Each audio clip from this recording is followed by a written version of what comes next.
School में आने वाले बच्चों को रुपए पैसों के साथ लेन देन और दुकान से खरीदने का कुछ न कुछ अनुभव होता है।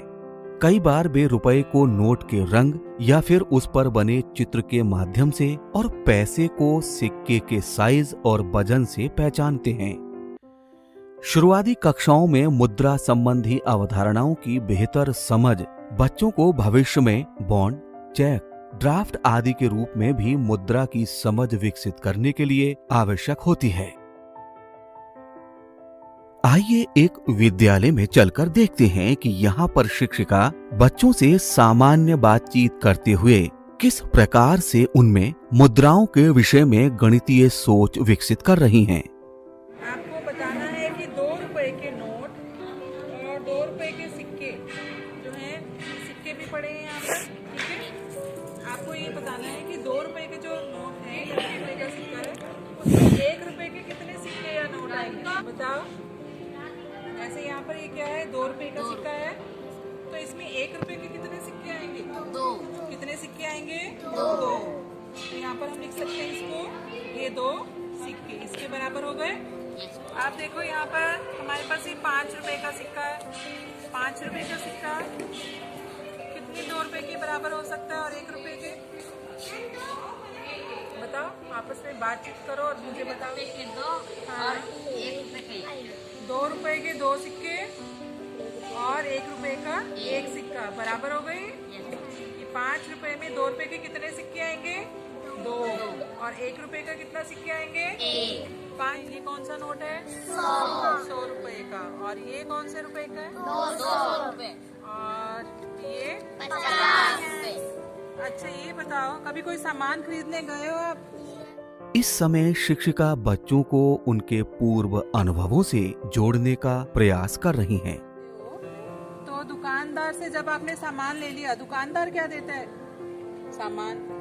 आप उसको क्या देते हो? पैसे। क्या देते हो? पैसे। ये कौन सा नोट है? 20 रुपए का। कौन सा है? बच्चे किताब में बने अलग अलग मूल्यों के नोट को ध्यान से देख रहे हैं और दूसरा नोट इससे अलग क्यों है समझने का प्रयास कर रहे हैं। क्या अंतर है? नोट मैम कागज का होता है और सिक्का कड़क होता है। नोट जो है वो कागज का बना होता है और सिक्के कड़े होते हैं, वो धातु के बने होते हैं। नोट पे का नोट है और कहें कि इसके छुट्टे करवाओ तो करवा सकते हो? Yes ma'am. आपने भी महसूस किया होगा कि यहाँ शिक्षिका बड़ी आसानी से बच्चों में मुद्रा के विविध पहलुओं और अवधारणाओं की समझ विकसित कर पाने में सफल हो रही हैं। आइए देखते हैं कि यहाँ शिक्षिका बच्चों में मुद्रा संबंधी अवधारणा की बेहतर समझ के लिए किस गतिविधि के लिए निर्देशित कर रही हैं। क्या नाम है? कितने नोट कितने सिक्के? हमारे पास ये क्या है मेरे हाथ में? नोट। और ये क्या है? सिक्के। सिक्के। अभी 2 टीम है आपकी, एक रिहान की टीम है, एक मिसबा की। मैं दोनों टीमों से अलग अलग उनको कुछ नोट दूंगी और उनके बारे में पूछूंगी कि इसमें कितने नोट होंगे और कितने सिक्के। स्टार्ट करें? Yes ma'am. ठीक, पहले रिहान की टीम की बारी है। रिहान की टीम में से फराना, आप बताओ ये कितने रुपए का नोट है? 100 का। 100 का। कितने का नोट है? 100 का। तो 100 के नोट में 50-50 रुपए के कितने नोट आएंगे? ढूंढ कर दिखाओ। कितने? 2। रिहान आप इसे लिखो। बच्चे गतिविधि के दौरान अपनी टीम के साथी से भी चर्चा करते हैं और प्राप्त परिणामों को अपनी कॉपी में भी नोट करते हैं। ये कितने का सिक्का है? 5 का। Very good. 5 के सिक्के में 1-1 रुपए के कितने सिक्के होंगे?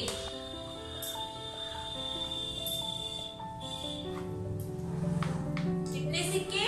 5। 100 के। आपके पास कितने पैसे हैं दिखाओ जरा। 200 रुपए। ठीक है, आप 200 रुपए मिसवा से एक्सचेंज करो। कितने लेने हैं आपको? कितने के नोट लेने हैं?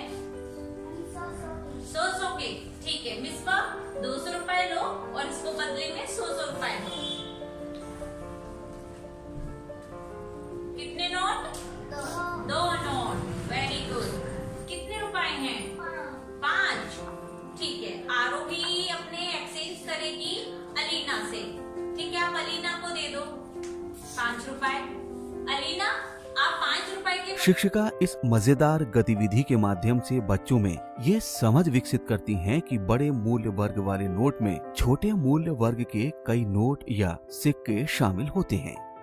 आइए एक अन्य विद्यालय की शिक्षिका द्वारा किए गए प्रयास से समझते हैं कि बच्चों में मुद्रा के माध्यम से लेन देन की व्यावहारिक सोच कैसे विकसित की जा सकती है। एक के सामने नोट रखिए, एक के सामने सिक्का, आपके सामने नोट, आपके सामने सिक्का। अब आप लोगों को आपस में बदलना है, नोट के बदले में सिक्के मांगने हैं। अब आप जितने के सिक्के चाहिए उतने के मांग लीजिए एक दूसरे से, ठीक है? चलिए, सबसे पहले सत्येंद्र आप बताइए, आपके पास कितने की नोट है? हमारे पास 50 नोट है, हमको 10 के सिक्के चाहिए। आपको 10 के सिक्के चाहिए? चलिए आनंद, आप दीजिए इनको 50 रुपए के बदले। 1 2 3 4 5 50 रुपए के बदले कितने मिले आपको 10 के सिक्के? 5। Very good. चलिए आयुषी आप बताइए। 10 की नोट में हम 2 के सिक्के चाहिए। 2 के सिक्के चाहिए, खुशी से मांग लीजिए। गतिविधि के दौरान बच्चे मुद्रा विनिमय के तरीके को भी आसानी से समझ पाते हैं, जिसका फायदा उन्हें अपने दैनिक जीवन में भी होता है। यहाँ दुकान लगी है, किसको क्या खरीदना है? दुकान पर लेन देन करते हुए मुद्रा संबंधी जानकारी का उपयोग करने का अनुभव प्रदान करने के लिए इस समय शिक्षिका ने एक विद्यार्थी को दुकानदार बनाया है।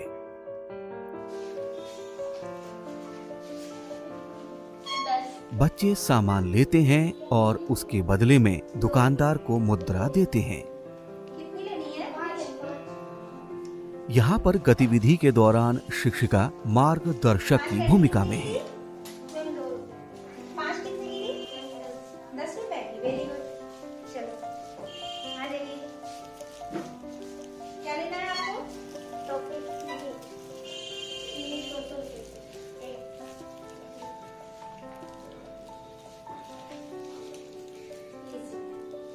अब आ जाइए। 50 रुपए कितना चाहिए? बच्चों को रोचक ढंग से मुद्रा परिचय कराने के दौरान गतिविधियों को शामिल करने से उनके अंदर मुद्रा परिचय की स्पष्ट अवधारणात्मक समझ विकसित होती है और बच्चे क्रय विक्रय, बजट, आय व्यय जैसी शब्दावली को व्यावहारिक रूप से और सही प्रकार से समझ पाते हैं।